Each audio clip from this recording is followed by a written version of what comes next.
here with Kevin Ferris and Martin Lawrence, and I'll allow them to introduce themselves to you.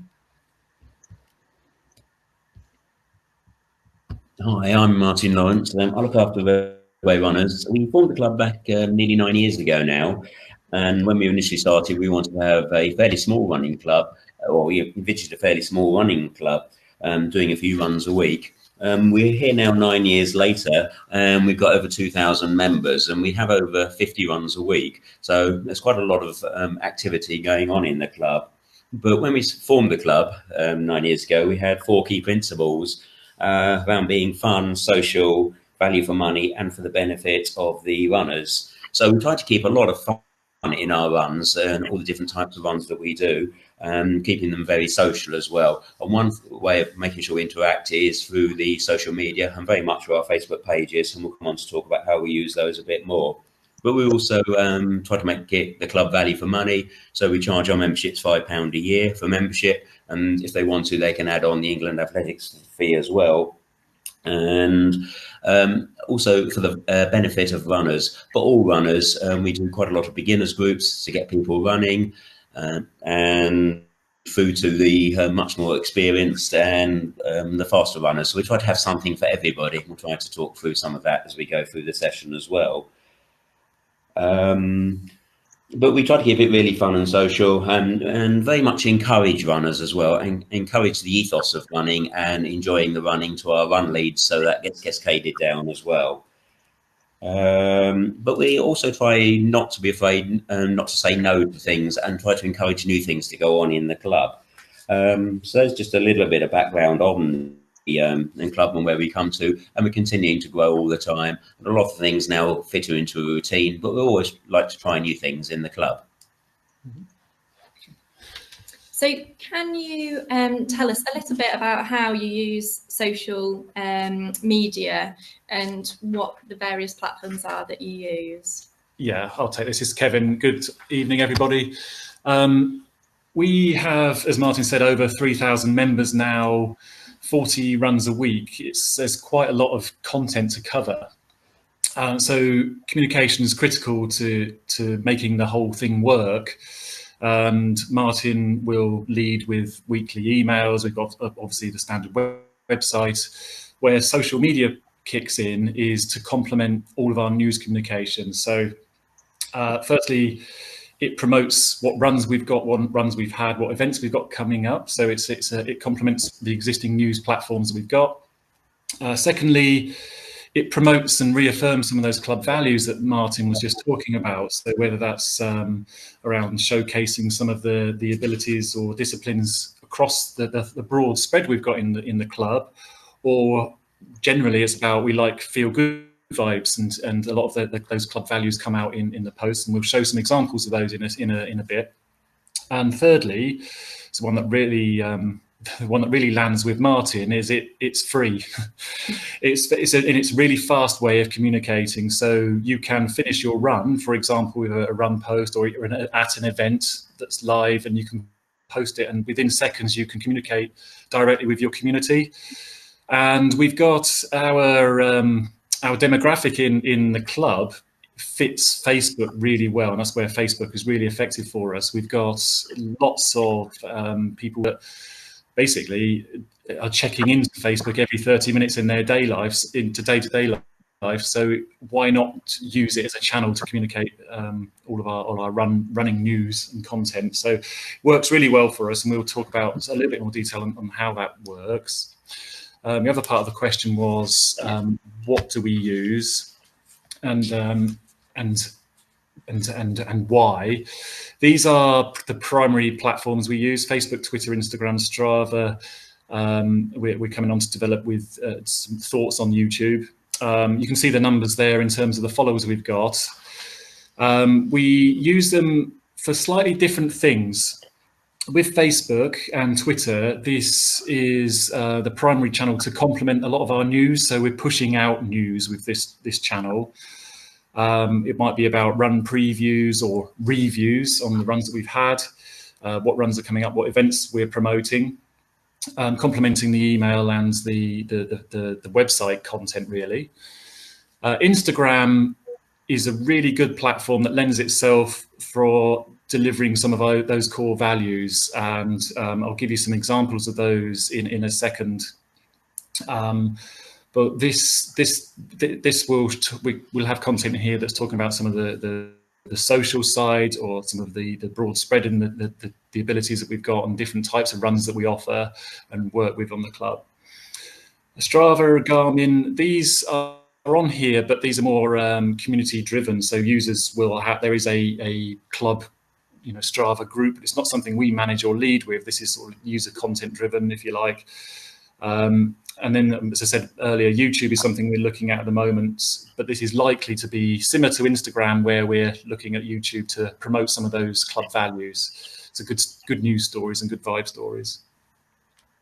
Great, thank you, Kevin. I think that gives us a really clear idea about the various platforms that you use and why the club feels it's important to use social media.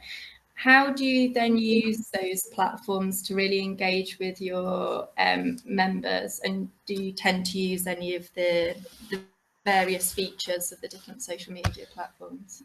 Yes, we do use the features within Facebook that have got to offer the club and anyone that uses it for free. Some of the insights that sit within the Facebook platform allow you to understand the hit rate and success of some of your posts. So if you're looking to get a particular message home, you can understand the success, basically looking at lots of history of your previous post, what lands better, how many people view it, how long they view it for, what drives engagement in terms of how many likes it gets, or do they share it, do they actually comment on it. This is really, really powerful. Once you start seeing people when the number of comments go up, you can really see where something's landed. And all of that content and analytics is free with Facebook once you've set it up. And it's something that Martin and I have spoke about, that's something we could certainly exploit more of than we have done. But what we have found is that for us, if you want something to really hit home for delivering a bit of news about an event you want to promote, posting first thing in the morning, I think, is something that particularly lands well, Martin. Yeah.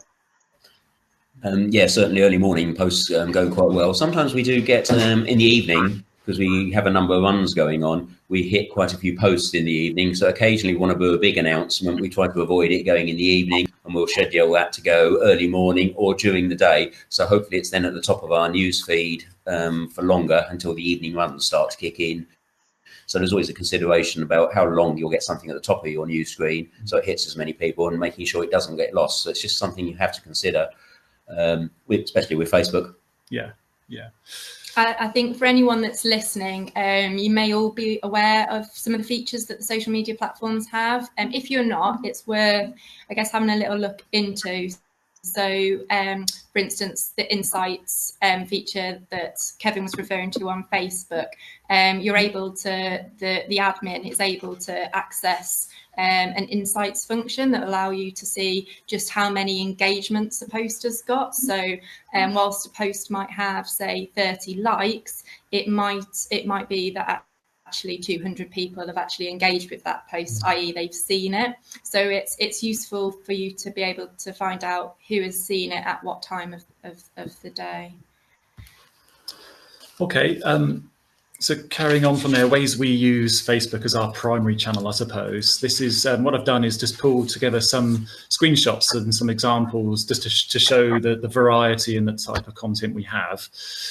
This first one is a pretty standard daily report that we have, a daily post that we have, and it's promoting what individual content or runs that we are offering that day. So it would have what time of day the run is, who's the run lead, what the type of run is, whether it's a step-up run or a track running session or an interval session, or whatever it might be. It details the high-level content here, and obviously the runner can go onto the website to find out a bit more information. But this is the daily agenda, if you like, and it will have some reminders on there. Like for at the moment, this was done last week, and it's a reminder about don't forget your head torches, and that's like a typical daily one that we would have.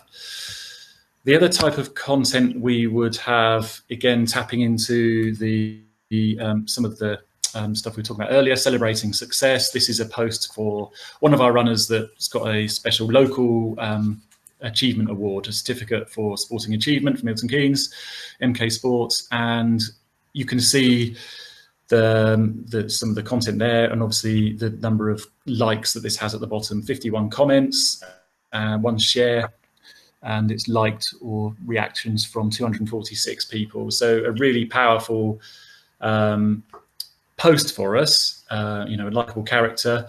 And the other thing I wanted to show here was going back to the analytics and insights. This section here, on the bottom, where 3,504 people have reached, and then 1,097 engagements, the bit that Amy was just referring to. And you can drill that even further. This is just at a high level how powerful that post was, but then you can drill that further and to analyze a bit deeper.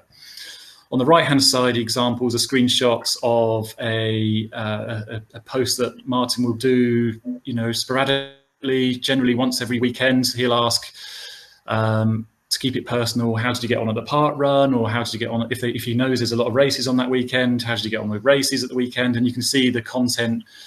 It's just an open question.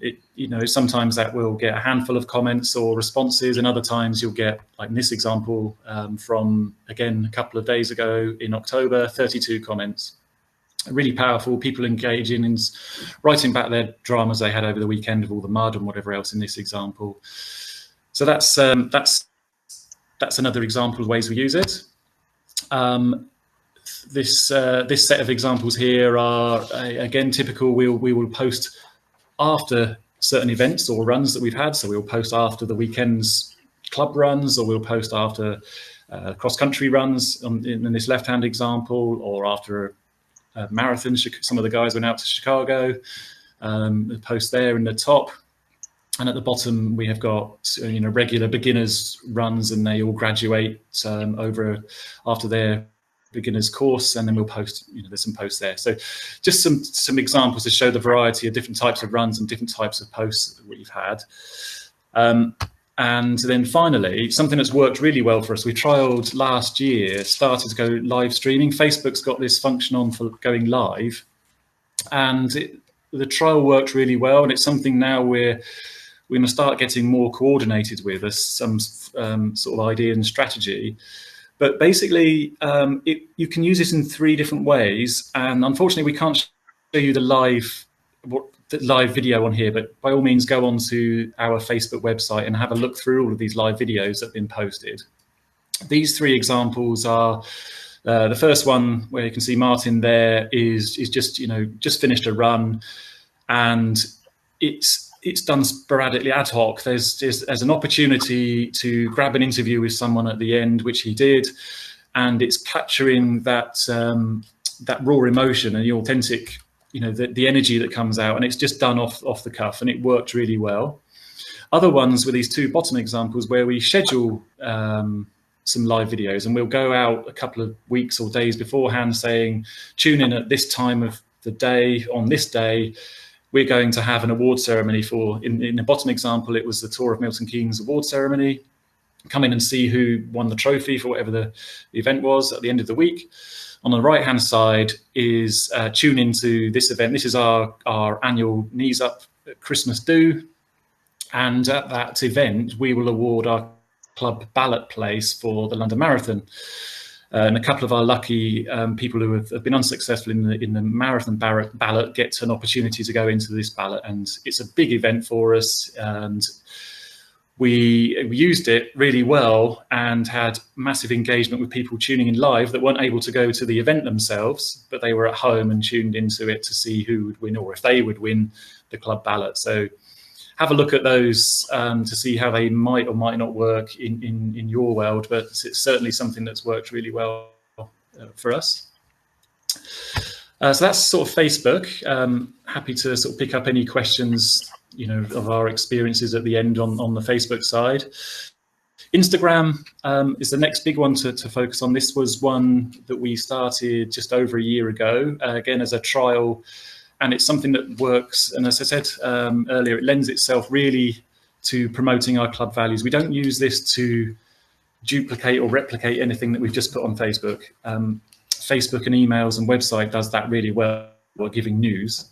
What Instagram does really well for us is promotes some of those core values. So we use it slightly different. We don't talk here about any events that are coming up. We don't talk about necessarily directly what happened last weekend. This is more about capturing the emotion or some really good photos. Basically, if the photo looks good and it's sharing, makes you feel good inside, then generally it's posted and then you get a response to it. And I'll show you some examples of those. Okay, this first batch of examples here is showing where we can relate to some of that love and support from the network that we've got in the team, some of the social side as well. So these are just 3 posts that worked really well. They're generally high quality images that we would relay. And yeah, there's some of this sort of support side of the club that comes out. This batch of posts are more of the sort of good humorous, fun, social sides that we have. Generally, there's lots of friendship groups in the club, and we like to bring that out. And there's loads of opportunities here with photos that we have, either taken ourselves or from outside that we can use and put through. So that's capturing some of the energy. Here we're again celebrating some success with generally some of the more elite side of the club, I guess. But again, it's really powerful. That whole engagement side comes out. And then finally, just an example, a collage of some of the other stuff that's worked really well for us. Again, high quality images, showing all the disciplines of the club, whether that's marathon or part run or ultra running or track running. This is something that we're showing the full spread, but again, it's something that's worked really well for us, and it's something we'll continue with.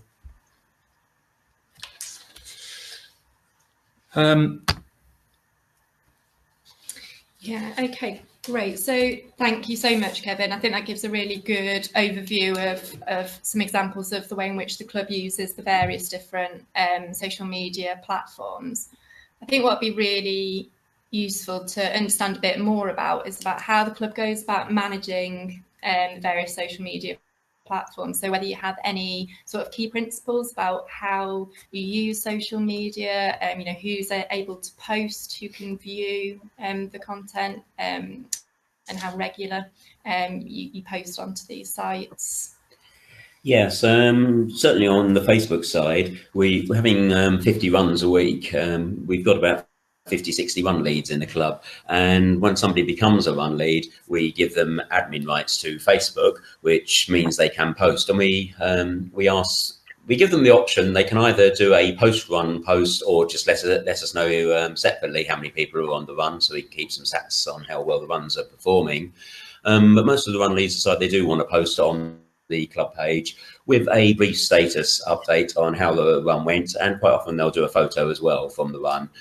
And we do have a few guidelines on how those posts can be. We'd ask them not to name anybody if there's something slightly embarrassing or something that shouldn't be named, and try to put a positive post on it, perhaps where they went, how the run went, and those types of things.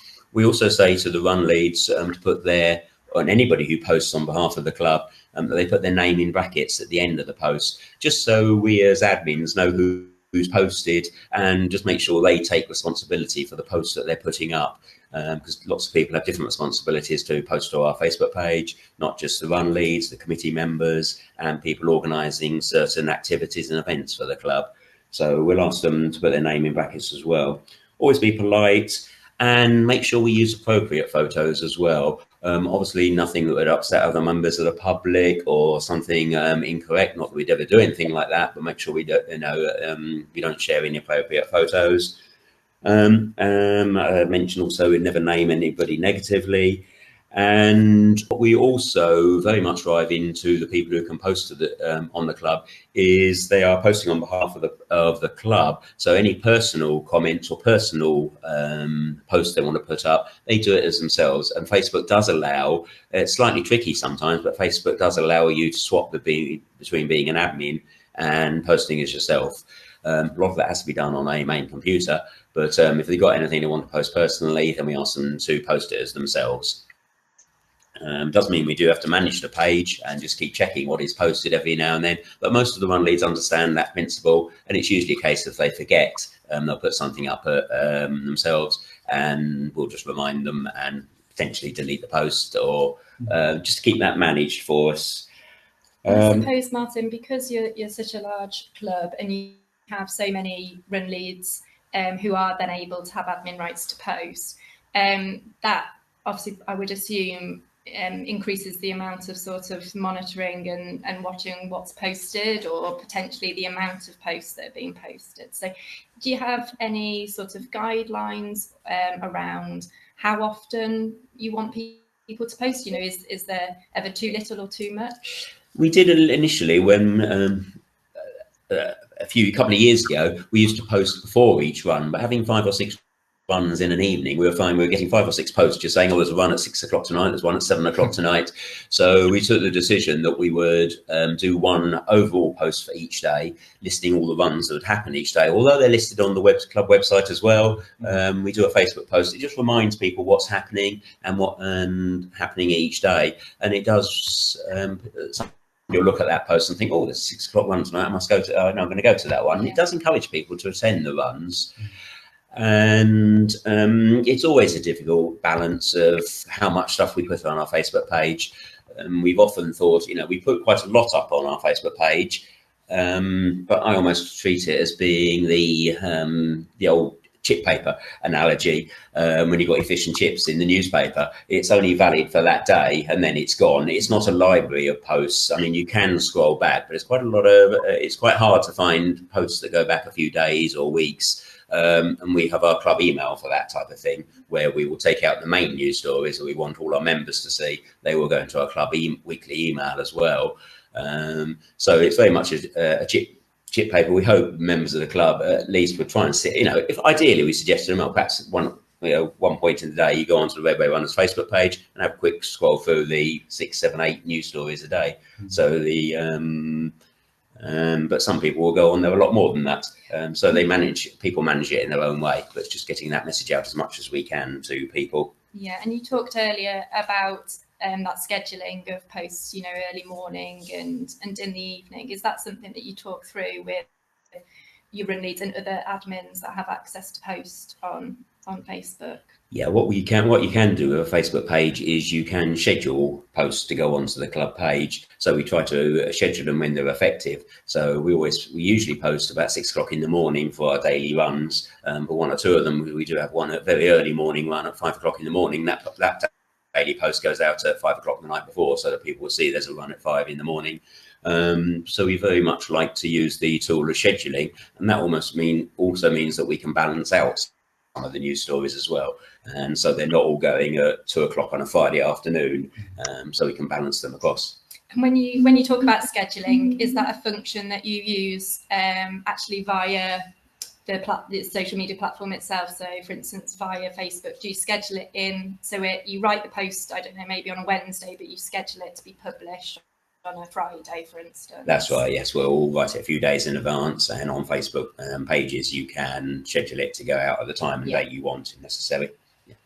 And that also gives other admins a chance to have a look at that post if they want to add anything to it as well.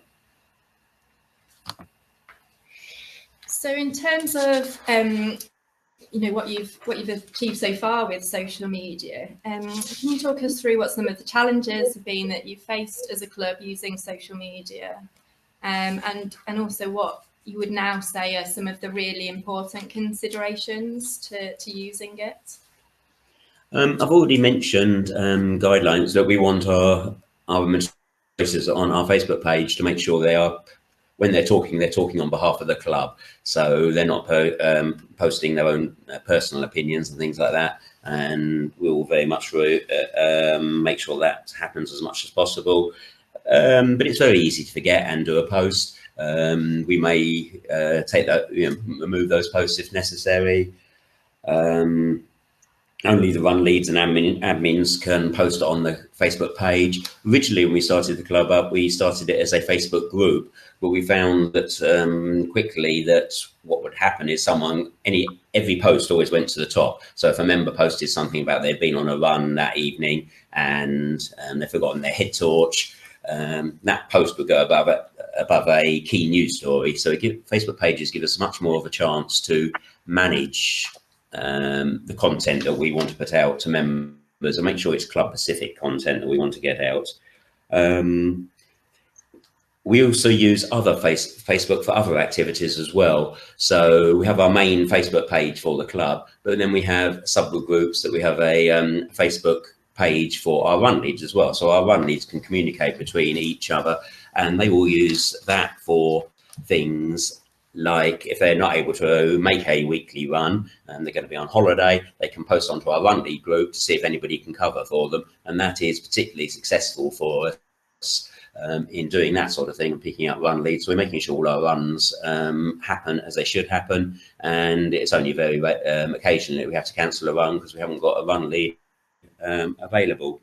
And then we also have Facebook groups for things like our cross country area as well, and also for the track group. And also when we start up our beginners groups, they would have a Facebook group as well. So the beginners can talk amongst themselves on activities within the beginners group, and they can plan runs. If they can't make it to the club runs when they're doing their homework sessions, they can organise it in their Facebook groups, and we can put out messages to beginners as well that are more focused on the beginners that don't necessarily need to go to everybody in the club. Is there anything else, Kevin, that you'd like to add? I think Martin's answered it from a Facebook point of view. From Instagram, we're still finding our feet at the moment. As I said, it's a bit of a trial. We started off looking at promoting those core values, and we've kept it in-house. Basically, it's between Martin and myself that are putting that content out there, so it's a lot easier to have that control. What we need to decide now is, has that been successful? Yes, it has, but what do we do next? Do we open it up to more people that can post with guidelines, and what do they look like? Do we go as far as we have done with Facebook, or are we where it is? That's a conversation we need to have. Sure. And on that note, I mean, going back to Facebook again, but you talked earlier about, obviously you had the live videos and that you schedule some of those in. I know I've seen some examples of live streaming of your try the track sessions that you do. Do you find that I think you do that to try and encourage people to the track, because it can be an environment that some of your members maybe don't feel 100% comfortable in. Do you find that by doing that, by showing them what the session looks like online via a Facebook live video, does it encourage then people to come to future sessions? Yeah, certainly. One of the areas we haven't been quite successful on, we're not quite sure, is our track numbers haven't been as high as we would like, and obviously we have to pay a fee for the track. So we've tried a number of things to encourage them. And one bit that was successful was doing a live session from the track, a video just showing what it was like, the fact it was lit, you couldn't get lost, and trying to bring over those principles to people. And I think where that's particularly good is it has a good engagement with people with Facebook, has a good engagement for people for the next couple of weeks, but they do tend to forget it, and then the videos don't come back up. But it certainly works well to get people talking about the track. So, and it's an instant message as well going out to encourage people. Yeah. Okay, great.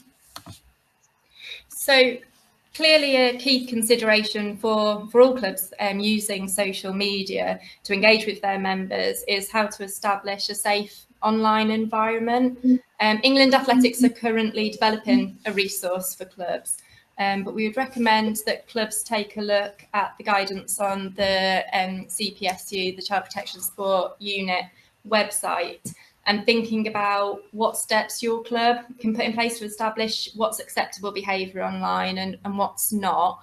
I'll leave that slide up just for a couple of minutes so people have a chance to take a look at it. This might be something that you've already thought about as a club, or something that you feel you need to think about a bit more, just as you would with your other policies and procedures about acceptable behaviour. If this is an area that you feel you need, perhaps some additional support with, or you'd like to just talk it through with somebody, this might be an area, you know, where it's useful to chat through with your club support manager.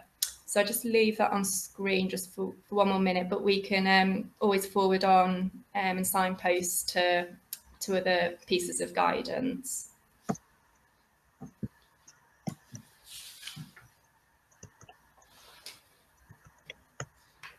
And just to let you know, Thomas, that we can see your question. Thanks very much. We're not too far off the end of the presentation, so we'll come to answering any questions very shortly. So what other forms of communications do the club use to engage with members? You have touched on this briefly throughout. It'd be really useful to understand how else you communicate with your members and for what purpose, you know, where is social media maybe not the place to do certain things or to achieve certain outcomes? We also, I briefly mentioned it earlier on, as well as the Facebook page, which gets a lot of news stories on it, and the chip wrapper analogy. We also have a club weekly email. So what we'll do is pull out the key messages from our Facebook page. Facebook will also go into our weekly email. So where there's news items, where there's events launching, key pieces of information. We've got beginners groups perhaps starting, we'll announce them in our weekly email.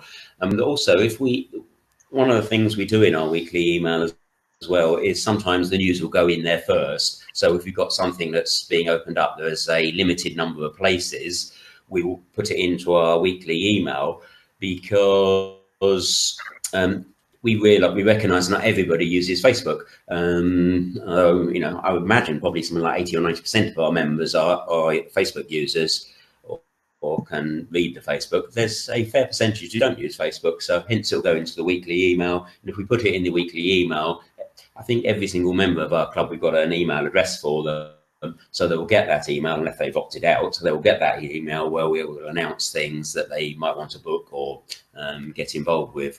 So that has a good engagement, and we use a system called MailChimp for our weekly emails, and we get quite a lot of data analytics from that as well. And as I said, that goes out once a week, and everyone's used to getting that email. Usually on a Thursday we send it out, and we include things like race discounts and key information in there every week, and we try to put photos in as well. We also use our website. We have a news section on our website, and we don't put very many news stories on there, but we do like to put some of those key news stories up, to keep the website fresh as well. So there's some new news stories on there. There's nothing worse than a member of the public wants to have a look at our running club, Red Runners, and the news story is 2 or 3 years old. So we try to keep some news stories on there. And we also use that for any regulatory announcements we need to do. So perhaps when our annual general meeting is coming up with our London Marathon ballot places, we'll put on our news page and a few good news stories as well. So we don't populate that overly heavily, but we'll pick out 1 or maybe 2 stories every week or 2, and that will go onto our onto our website as well. Yeah. What this has done, when you asked Martin and I if we could help and run this session with you, it made us look at ourselves a little bit deeper than we've been successful clearly with the numbers, engagement levels on Facebook particularly, and now with Instagram. And it's worked because our demographic suits it, but we haven't necessarily had a coordinated strategy to say, okay, what's this year's objectives? How do we want to deploy social media to our advantage? We've sort of fallen on the success, but we haven't actually had a plan. So that's something that we've been speaking about the last few days and weeks of getting together and coordinating.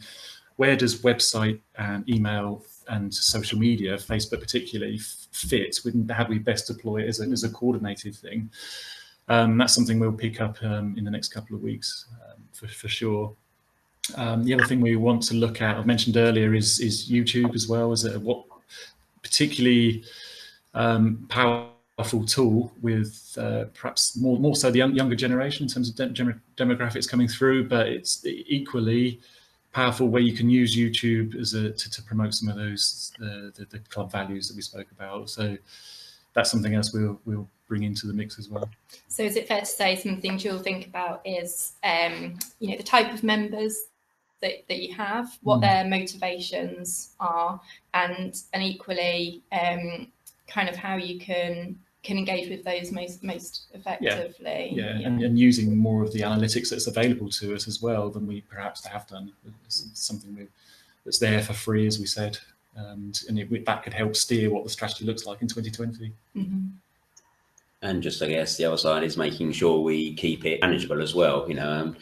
We're all run by volunteers, and I'm sure, all the other clubs listening are volunteers. So it's making sure that we can, put in the right amount of time to get the most benefit from it as well, without burdening ourselves too much.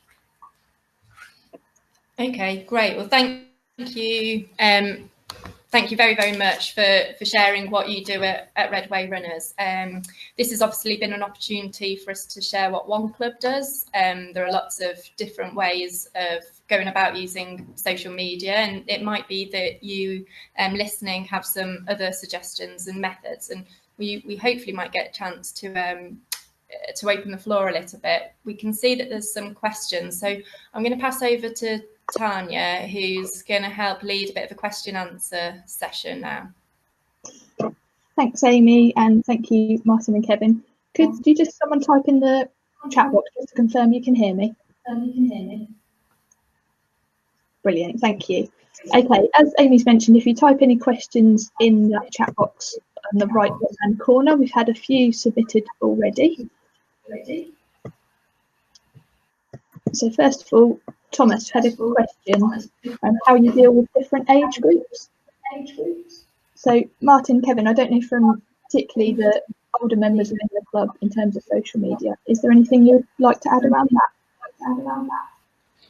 I think for me, it's that we don't just totally rely on the Facebook page. As I said earlier, what we'll try to do is use the weekly email as well to go out to people, so that the key messages will be on the weekly email, but they're also on our Facebook page as well. So we're using two channels to try and communicate with everybody. One of the other things we do, which I haven't mentioned either as well, is in our Run Leads Facebook page, we, at the beginning of most runs, we will do some announcements on our Run Leads page. It's pinned, the post that's pinned at the top is any key announcements we want to make to our members that we want to tell them about. So our Run Leads will refer to that pinned post at the beginning of the run and make those announcements. But so we try to get the key, the communications out 2 or 3 different ways. Facebook, it's almost a saturation channel with lots of news goes on there.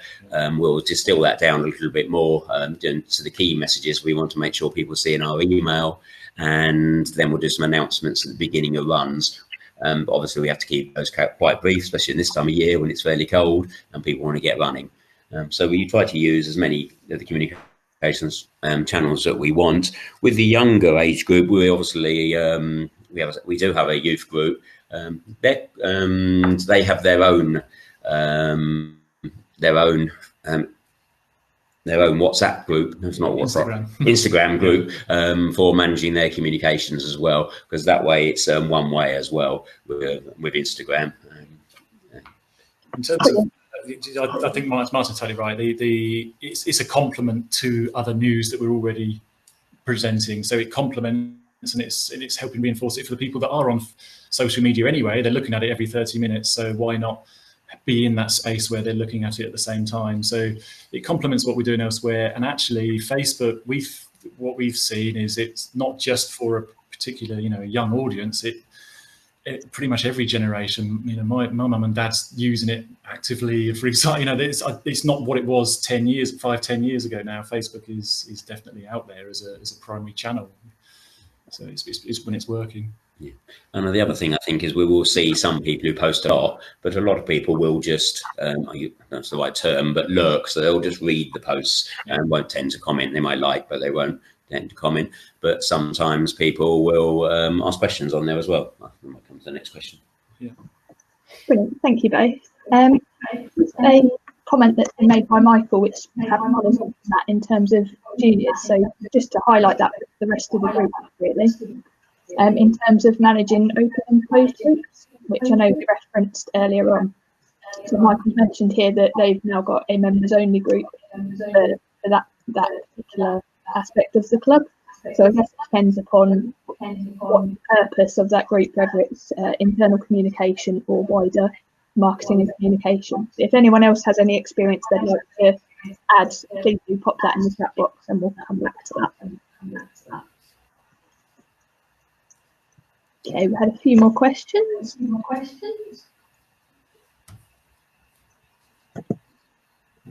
So one here, do you have a method of enabling members to register for a planned session so you know in advance numbers of attendance? No, for our club runs, we don't, general club runs, we don't ask people to register for them. When we do beginners groups, we ask people to register for those. We cap them. Some of our early beginners groups, we had like 100 people coming to them, and it was just, we weren't getting enough of a personal touch to them. So we decided to limit them to usually 50 per beginners group. And so initially we started using Eventbrite for that, but more recently we've gone over to our own membership database, and that gives us a function to allow events to be booked. We set up an event and we allow 50 bookings into that event. So it's only on beginners, or sometimes and the courses that we will ask people to book onto those, because we want some data, and perhaps we want specific information. So if it's speed type course where we're improving speed over say 10 weeks, we want to know what their current level of speed is at 5k potentially, or something like that. So we might want to ask them a couple of questions when they're booking onto that event. But all of our general club runs, the majority of them, people just turn up. When they arrive, we'll do a list of who we've got, just so we've got the numbers and names. Brilliant, thank you. We've got one more question here from Sarah. So she's asked whether you recommend having an open Facebook group rather than a closed. I guess some of that will come back to the point you made earlier in terms of the purpose of the group and the audience you're looking to hit. But is there anything you'd like to add around that in your experience? Not really. I mean, just as we were saying, our public page, our Club Runners page, we keep it as an open group, so anyone can join it. Obviously, we monitor that page, so if anyone is posting negative type comments, we will try to answer. We'll either, sometimes we'll just let them make the comment and take it on board and not respond, because it will just create a chain of replies.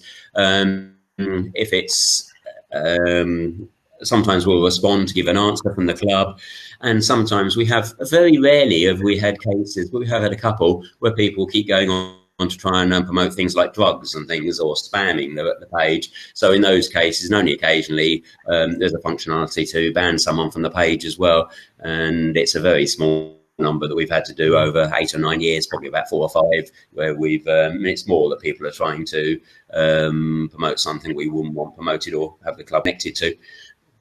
Yeah, in terms of closed groups, just to confirm, it's we've got that on Instagram for the under 18s group, and then we've got a run leads group of 50 run leads that there's 4 run leads communication only, so that's the only closed one we've got. Thank you. Another question here. So Colin has asked around the differentiation between Facebook and Instagram. Do you want to add any more comments?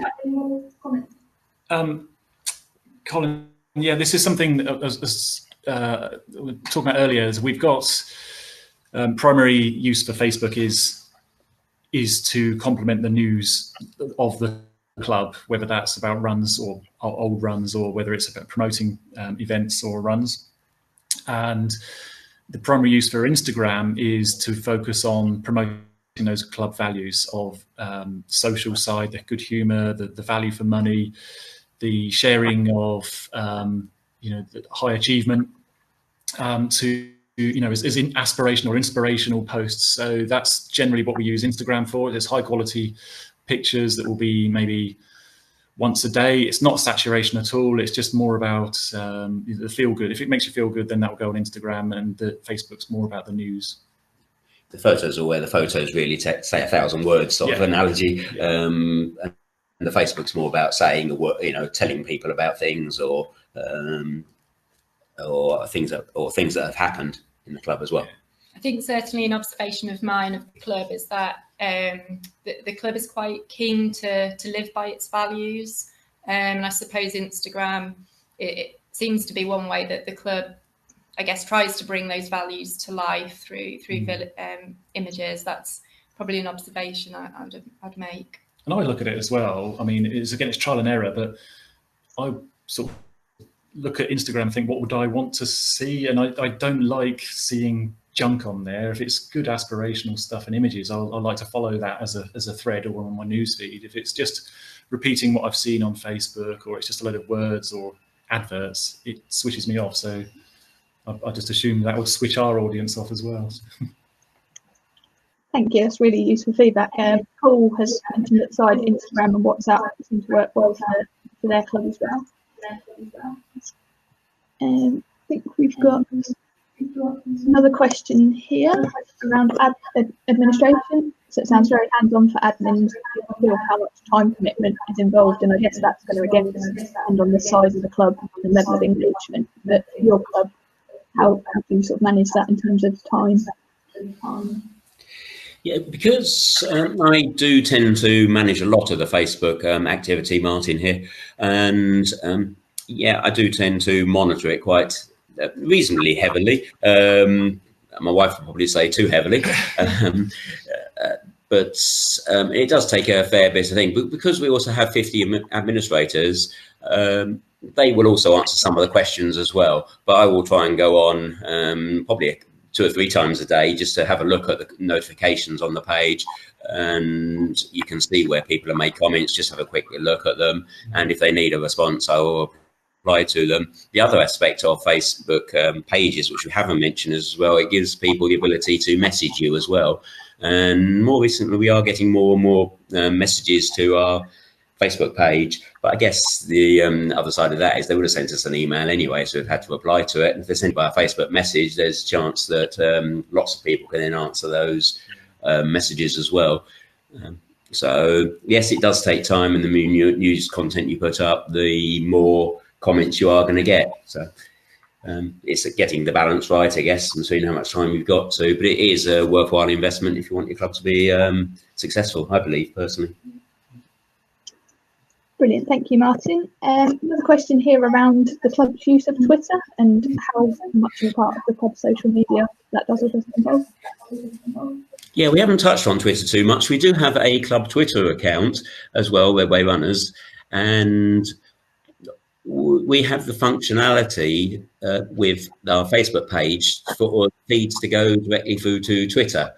And so everything goes on our Facebook page, goes on our Twitter feed. But over the last few weeks, we've noted not all those posts are going to Twitter, and we're not quite sure why. We have escalated it to Twitter, but they haven't replied to us. So we haven't got to the bottom of why not everything is going to Twitter.